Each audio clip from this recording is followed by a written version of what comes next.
Categorías de seres vivos limpios para la dieta. Primera parte, los animales terrestres.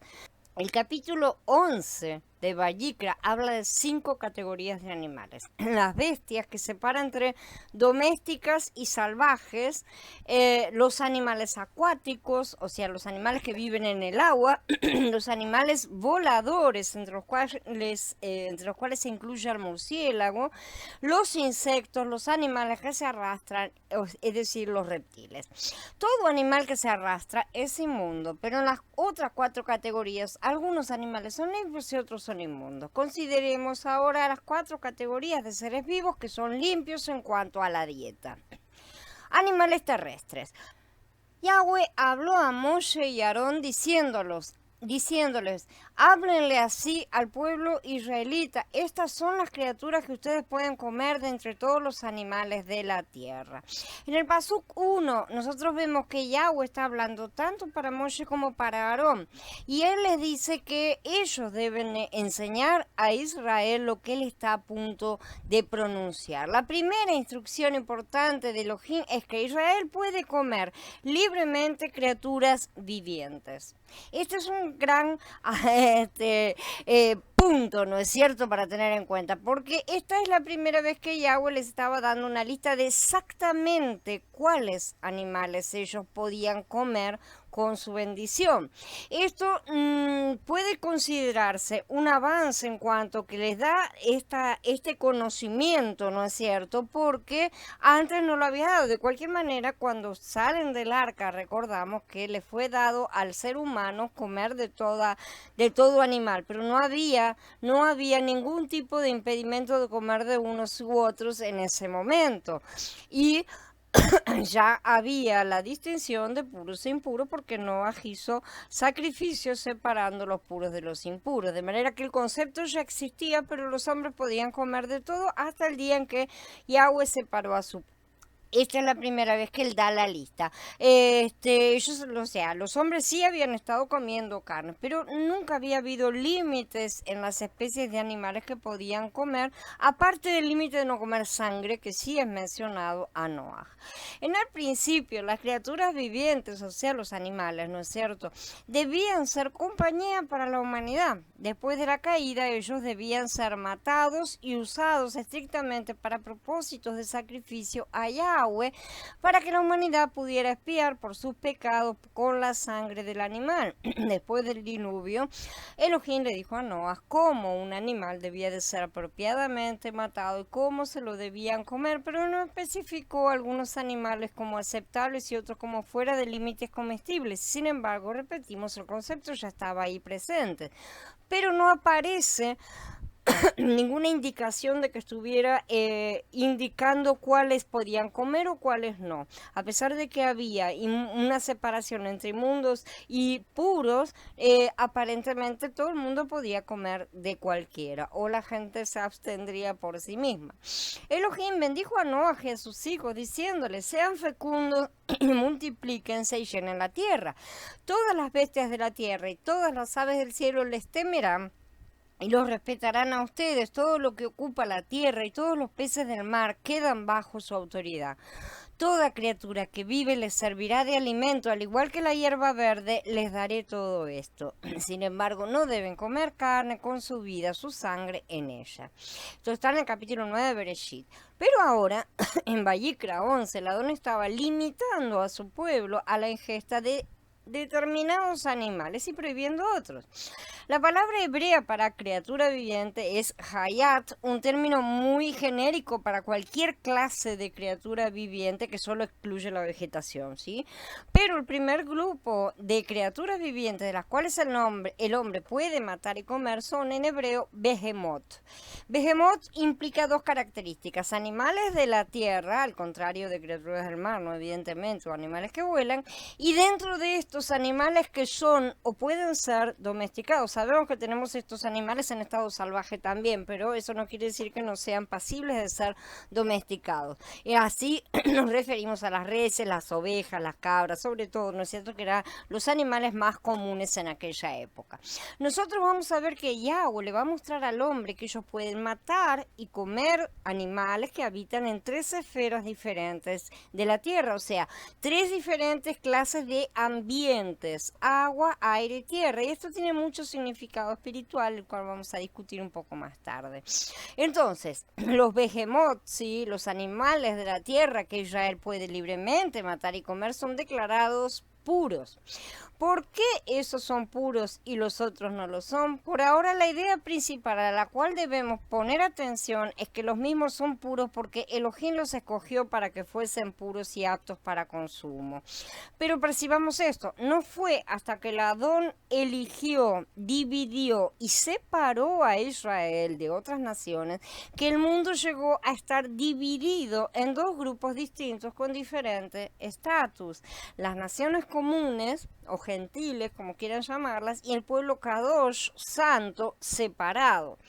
Que no quiere decir nada, veamos que esta clasificación de ser Kadosh y de ser santo o separado no tiene nada que ver con la conducta del pueblo, que justamente no calificaría por ese lado, sino con el simple y sencillo hecho de que Yahweh los separó para sí mismo. El resto de las naciones son sin Yahweh, esta nación es con Yahweh. Esa es la diferencia y eso es lo que los hace Kadoshim, justamente, no por sí mismos, no por su justicia, no por nada que se haga, sino porque Yahweh los ha separado y se ha colocado con ellos.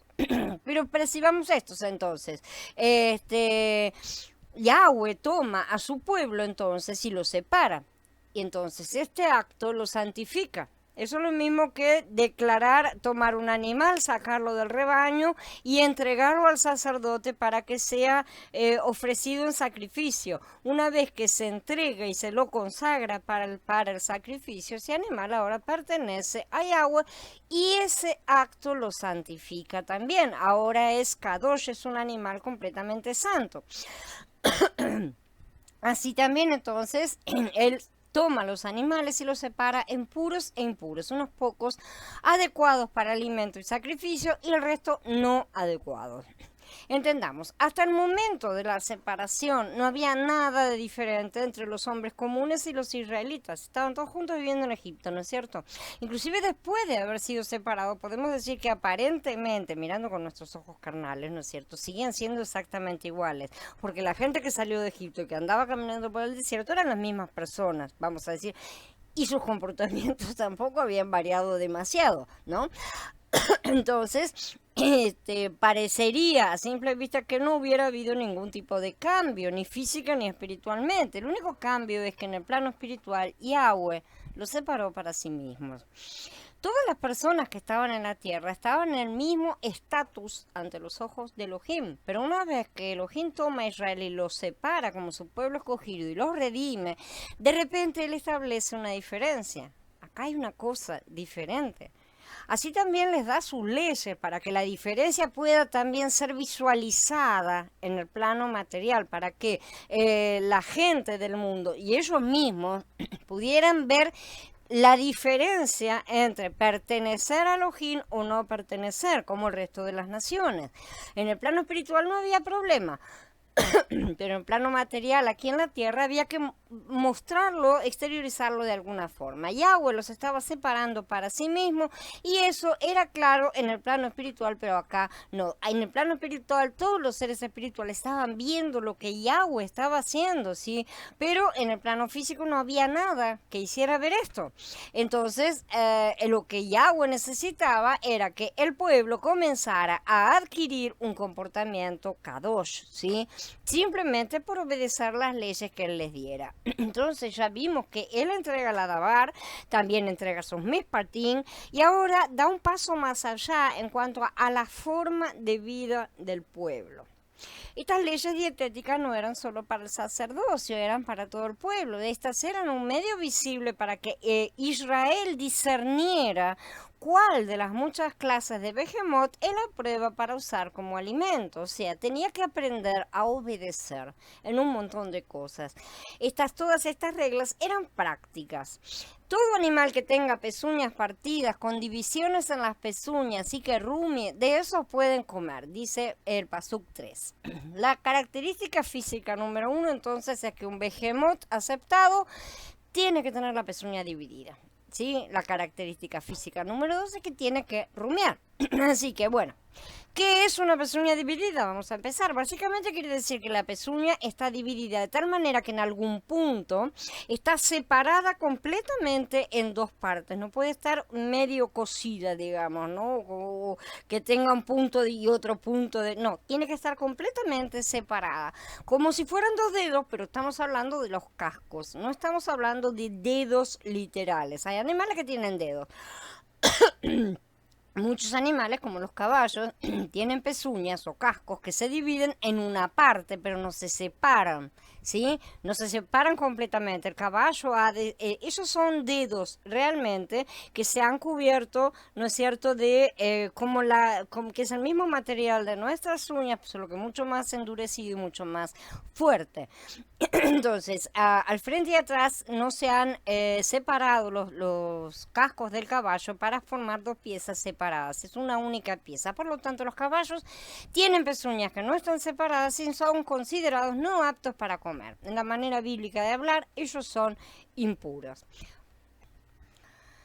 Rumiar básicamente quiere decir que el animal solo mastica la comida parcialmente. Se la traga y luego la sube nuevamente a la boca para volver a masticarla más un poco de tiempo, ¿no es cierto?, antes de tragársela otra vez. Técnicamente los animales con estas características son llamados rumiantes, ¿sí? Animales cuyos estómagos, generalmente son 4, son varios por lo menos, generalmente consisten en varios compartimientos o estómagos separados inclusive. Por lo que el masticar el bolo alimenticio es básicamente una descripción de cómo el sistema digestivo de ciertos animales está diseñado. Veamos cómo está descrito esto en el original hebreo. Dice, y yo les voy a dejar después para que lo lean evidentemente y puedan corroborar todas las palabras, todo animal que tenga mafreset parsá, esto quiere decir pezuñas, sí, partidas, parsá y parás, es una misma palabra prácticamente, se deriva una de la otra, ¿sí? Shesá de Shosat Perasot, con divisiones quiere decir esto, y esto viene de Shasá y Shesa, también dos palabras que entre sí conforman un juego de palabras, por así decir, en las pezuñas que son parsá, como acabamos de ver, y Malat Gerá, o sea, que rumie, literalmente elevar el bolo a la fuerza, o sea que vuelva a que regurgite justamente el alimento. Esto es alá y gerar, que es elevar, literalmente es elevar el bolo. De esos pueden comer. Entonces acá tenemos las características en el hebreo. Las dos expresiones que hablan de las pezuñas partidas o divididas, ¿sí? Que como vimos es mafreset, parsai, shesabe, shoshat, perasot, parecen ser ese típico caso de la repetición hebrea, poética, ¿no es cierto? El significado de las dos expresiones es prácticamente el mismo, o al menos hoy no tienen diferencia uno con el otro. Si la hubieran tenido en su tiempo, en su época, ese conocimiento realmente se ha perdido. Hoy parecen ser ese juego poético que hacen los versos, la poesía judía que repiten las cosas en una y otra vez, ¿no es cierto? Con palabras diferentes pero sinónimos. Entonces, hasta ahora nosotros tenemos 4 características necesarias para definir un behemoth puro y apto para comer. En primer lugar, es un animal de la tierra. En segundo lugar, es un animal domesticado, al contrario de un animal salvaje. En tercer lugar, debe tener una pezuña completamente dividida y en cuarto lugar, debe rumiar. Luego Yahweh da unos ejemplos de animales comunes, también terrestres, ¿no es cierto? Y con algunas características de las mencionadas, aunque no todas, que eran típicamente usados como alimentos en esa era, pero que estaban fuera del límite permitido para Israel, para que comprendieran cómo era el mecanismo para ser aplicado y que les quedara claro, ¿sí? Y él explica por qué los mismos están fuera de lo permitido. Entonces dice lo siguiente: sin embargo, de entre los que rumian o los que tienen pezuñas divididas, no comerán. El camello, aunque rumia, no tiene pezuñas divididas. Tiene dedos el camello. Es impuro para ustedes. El tejón, aunque rumia, no tiene pezuñas divididas. Es impuro para ustedes. Ya veremos que estas traducciones no son del todo correctas. La liebre, aunque rumia, no tiene pezuñas divididas. Es impura para ustedes. Y el cerdo, porque aunque tiene pezuñas divididas, con pezuñas partidas, no rumia. Es impuro para ustedes. Entonces, para que les quede claro a todos, no importa si tiene uno solo de las dos partes, no, tiene que tener las dos. Las dos tienen que coincidir como les estoy explicando. Así que mostró bien clarito para que no hubiera problema de comprensión. Vamos a ver de qué animales se trata, porque si cualquiera verifica las diferentes traducciones, van a ver que se citan diferentes animales. Es todo un zoológico, ¿sí? Existe gran controversia a este respecto y gran duda, porque se ha perdido el conocimiento de a qué animales se referían en aquella época. Puede haber unos cuantos que estén extintos, inclusive. Vamos a ver entonces los originales. Dice lo siguiente: sin embargo, entre los que rumian, que tienen pezuñas divididas, no comerán. El camello, gamal, aunque rumia, sí, no tiene pezuñas divididas y es impuro. El tejón es shafán, ¿sí? Después viene la liebre, que es arnebet, y el cerdo es jasir, ¿sí? Todas estas cosas yo se las dejo acá para que las vayan leyendo, ¿no? Entonces, con el camello, que es gamal, no hay problema, no hay ningún problema. La traducción es unánime y es un animal sumamente utilizado. Lo vamos a encontrar un montón de pasuquín en las escrituras y no hay duda, resulta muy clara la traducción. Ya el que aquí es traducido como tejón y en casi todas partes aparece como conejo es el shafam. La palabra original es shafán, una especie desconocida en verdad. Esta palabra aparece también en el libro de Mishlei y dice: el shafán no tiene fuerza, sin embargo hace su casa en la roca. Esto está en Mishlei 30, que es Proverbios. La discusión es grande, sí, pero todos los eruditos descartan al conejo y realmente no tiene mucho que ver. Algunos asocian este animal con el hyrax, también llamado Dasi. Es un animal que lo pueden buscar en internet, van a encontrar las fotos. Yo no, sinceramente, nunca vi ninguno porque no son de nuestra zona. ¿Sí? Es un pequeño mamífero que ese sí habita en las rocas. Otros lo asocian con el damán, también otro animal, pero la verdad es que no se ponen de acuerdo, de manera que no sabemos de qué animal se trata exactamente. El tejón es carnívoro, de manera que no puede estar considerado como un animal que rumia. La traducción de la Vine, que dice que es el tejón, es completamente errónea, porque el tejón es carnívoro. Entonces, el otro problema sería plantearnos qué, según Yahweh, significa elevar el bolo alimenticio, ¿está? Porque nosotros decimos que rumia y nosotros tenemos una definición de lo que es rumiar, pero puede que no coincida con la del padre, de la misma manera que vamos a ver que la traducción de la palabra of es aves en todas partes, pero el padre no tiene la misma definición de lo que es un animal of. Exactamente, no es lo mismo que para la división biológica que los humanos han establecido.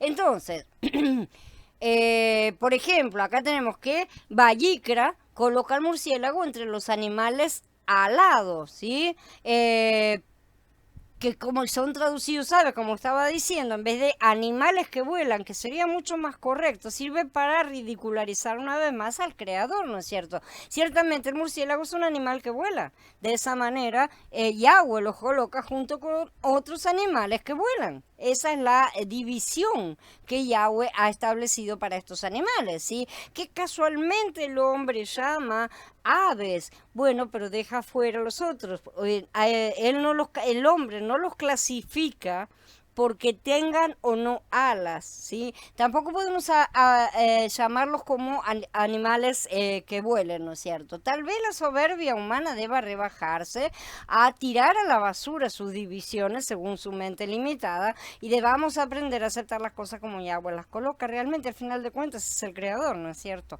De manera que en este caso lo que tenemos, según las escrituras, es una división llamada de rumiantes, no de forma del todo desacertada, porque es muy parecido, ¿no es cierto? Eso es lo que hacen estos animales, en la cual la característica unificadora es que se trata de animales que suben el alimento y lo procesan más de una vez.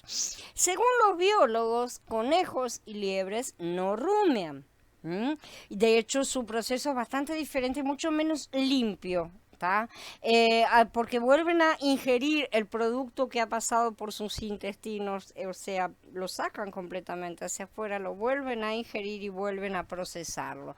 Con lo que esto, bueno, realmente no tiene nada que ver, ¿no es cierto?, con rumiar exactamente. Pero la gente cree que las escrituras aparentemente han sido escritas en sus propios idiomas y que conejo es la traducción correcta. Está completamente equivocado. Entonces sabemos que acá no se habla de conejo ni tampoco necesariamente de la liebre. Mucho más probablemente se habla de otros animales tal vez extinguidos, ¿sí? O tal vez no, pero que responden más adecuadamente a las características mencionadas, porque ni el conejo ni la liebre realmente rumian. El caballo entonces rumia, pero no tiene pezuñas divididas, dijimos que tiene dedos. El damán, suponiendo que fuera este animal, ¿sí?, que es traducido como tejón, también rumia, pero no tiene pezuñas divididas, ni pezuña ninguna, para ser más correcto. Si la liebre, continuando con las suposiciones, rumiaría según algunos, o según el concepto de subir el bolo, porque no hay nada que esté de acuerdo en la ciencia humana, aunque conejo y liebre lo hacen de forma externa y no interna como los demás, como ya dije, de manera que no creo para nada que Abba aceptara esto, pero de cualquier manera no tiene pezuñas, ni divide ningún tipo de pezuñas, ¿sí? Ahora, el más conocido símbolo de las escrituras de impureza en un animal es el cerdo, ¿no es cierto? El mismo ciertamente sí tiene la pezuña dividida, pero no rumia. En esta traducción no tenemos ninguna duda tampoco de que se trata del cerdo. Para ser más claros, estos no son los únicos animales impuros. Estos son solo los ejemplos usados en la Torá que Yahweh utilizó para mostrar en realidad el juego de tienen que estar las dos características presentes para que se pueda comer. Entonces, ya hemos hablado acerca de la palabra hebrea que es traducida como impuro, ¿no es cierto?, que es tamé. Vamos a ser muy claros acerca de este término, como aquí se aplica, tamé, impuro, ¿no es cierto? Decir que no tiene nada que ver con la higiene es eliminar el aspecto más visual y material del significado impuro y entonces la manifestación externa de una realidad espiritual, ¿sí? Es decir, se está eliminando el tipo o la sombra y eso no corresponde tampoco. No porque entendamos el concepto espiritual, o sea, la realidad de alguna cosa, de la sombra, ¿no es cierto? El concepto físico que es usado a modo de parábola viva, por así decir, podemos dejar la sombra de lado, no tiene nada que ver, ¿sí? A pesar de que la comprensión ha avanzado y ciertamente ya no podemos guardar las cosas superficialmente, no podemos decir, no, me quedo con la sombra, no me importa si vino la realidad, eso es un error ciertamente, pero no porque vino la realidad vamos a dejarla sin su sombra.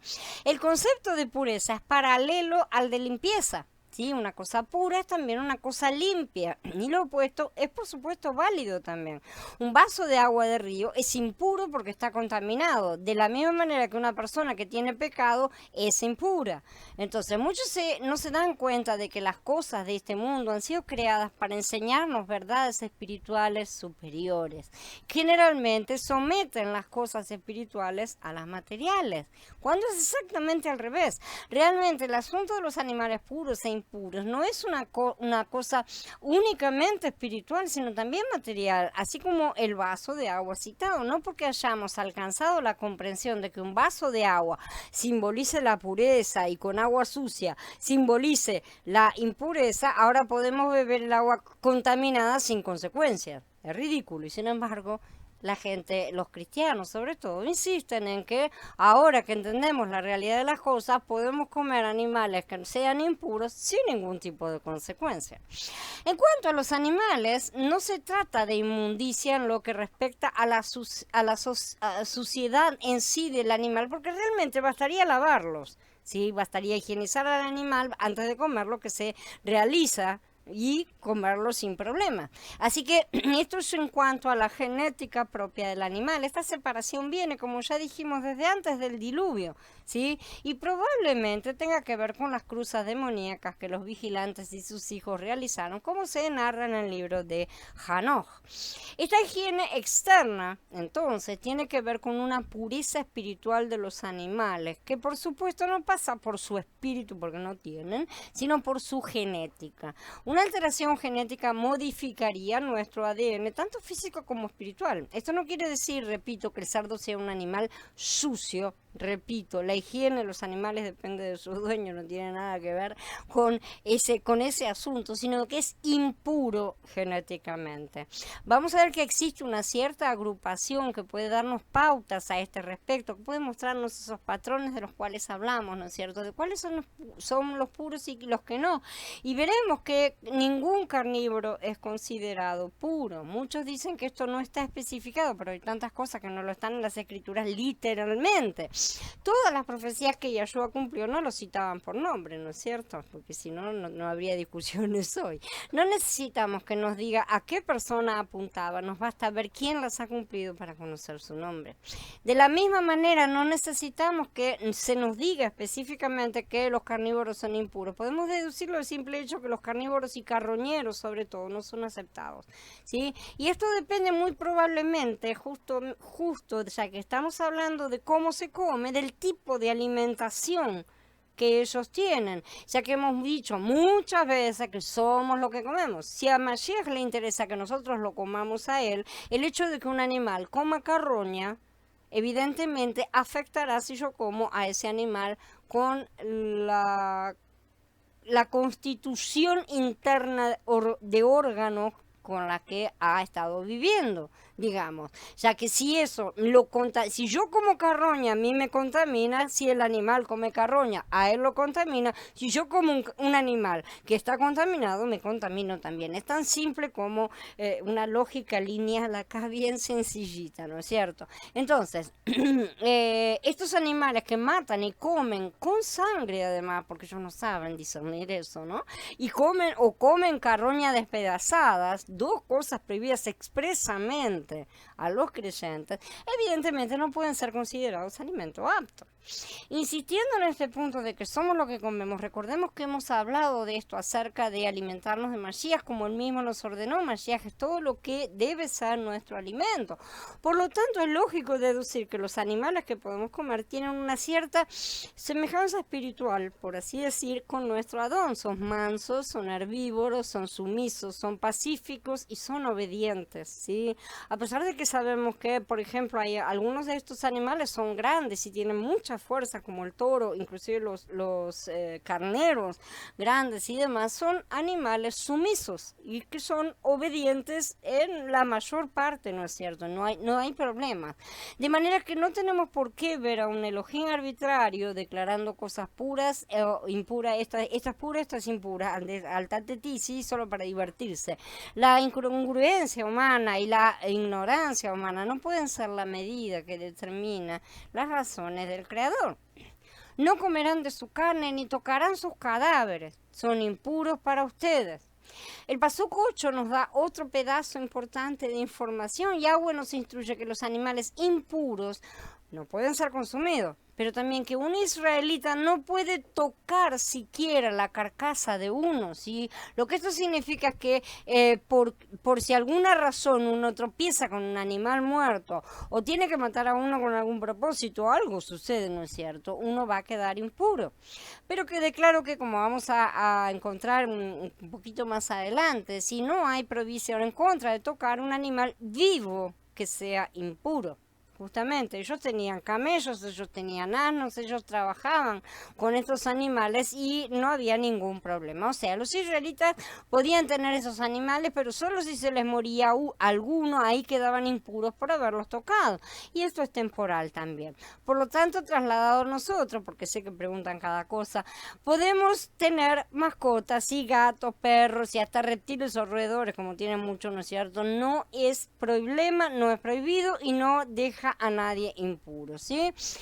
Uno solo no puede comerlos o tocarlos en el caso de que estén muertos. Tocar uno muerto nos deja impuros por cierto tiempo, como vamos a ver. A veces este contacto es inevitable, por eso el contagio tenía su ritual para resolverlo.